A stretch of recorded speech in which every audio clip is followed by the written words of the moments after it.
बदलते समाज में कौन कब और क्या कर बैठे ये इंसानों के समझ के बाहर की चीजें हैं। इंसानी दिमाग में शक भर जाने के बाद इंसान अपने साथ अपने भरे पूरे परिवार को बर्बाद कर देता है। कुछ ऐसा ही हुआ है बक्सर में, जहां शक के बिना पे एक पति ने अपनी पत्नी की हत्या कर दी, फिर ट्रेन के सामने जाकर अपनी जान दे दी। पति के आचरण से तंग बीमार पत्नी अपने ननिहाल में दवा कराने गई थी, लेकिन पति उसके पीछे पीछे वहां पहुंच गया। रविवार की रात उसने गला दबाकर पिंकी की हत्या कर दी। परिवार के लोग इस घटना का एक तरफ मातम मना ही रहे थे कि तभी बुधवार की सुबह सूचना मिली कि जयहिंद राम ने ट्रेन के आगे कूदकर खुदकुशी कर ली है। उसकी जेब से एक सुसाइड नोट भी मिला, जिसमें उसने मौत के कारणों को लिखा था। पर इतना जरूर है कि जिसे यह पत्र मिले कि घटना की सूचना मेरे बड़े भाई को इस नंबर पर दे दे, ऐसा पत्र में लिखा हुआ था। पूरा माजरा कुछ यूं है कि कैमूर के ग्राम मेहरथा थाना नुआ निवासी जयहिंद के साथ राजपुर थाना के हकारपुर की रहने वाली पिंकी की शादी 2016 में हुई थी।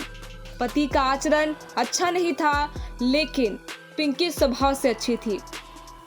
पिछले 5 सालों में उसने 3 बच्चों को जन्म दिया, लेकिन पति लगातार पिंकी को प्रताड़ित करते रहता था, जिसके कारण वो बीमार हो गई थी और इलाज कराने के लिए ननिहाल गई थी।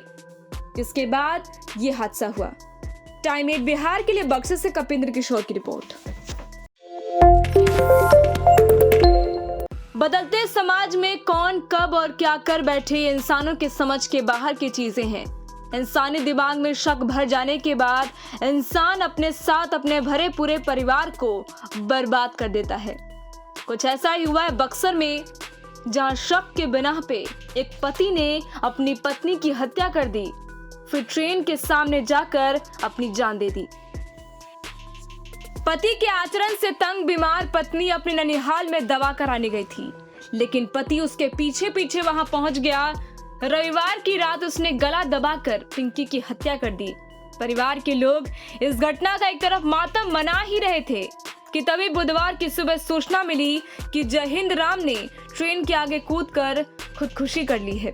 उसकी जेब से एक सुसाइड नोट भी मिला, जिसमें उसने मौत के कारणों को लिखा था।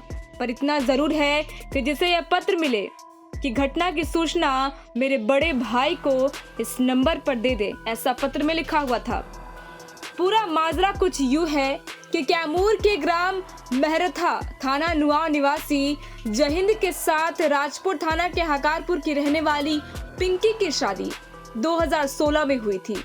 पति का आचरण अच्छा नहीं था, लेकिन पिंकी स्वभाव से अच्छी थी। पिछले 5 सालों में उसने 3 बच्चों को जन्म दिया, लेकिन पति लगातार पिंकी को प्रताड़ित करते रहता था, जिसके कारण वो बीमार हो गई थी और इलाज कराने के लिए ननिहाल गई थी। इसके बाद ये हादसा हुआ। टाइम 8 बिहार के लिए बक्सर से कपिंद्र किशोर की रिपोर्ट।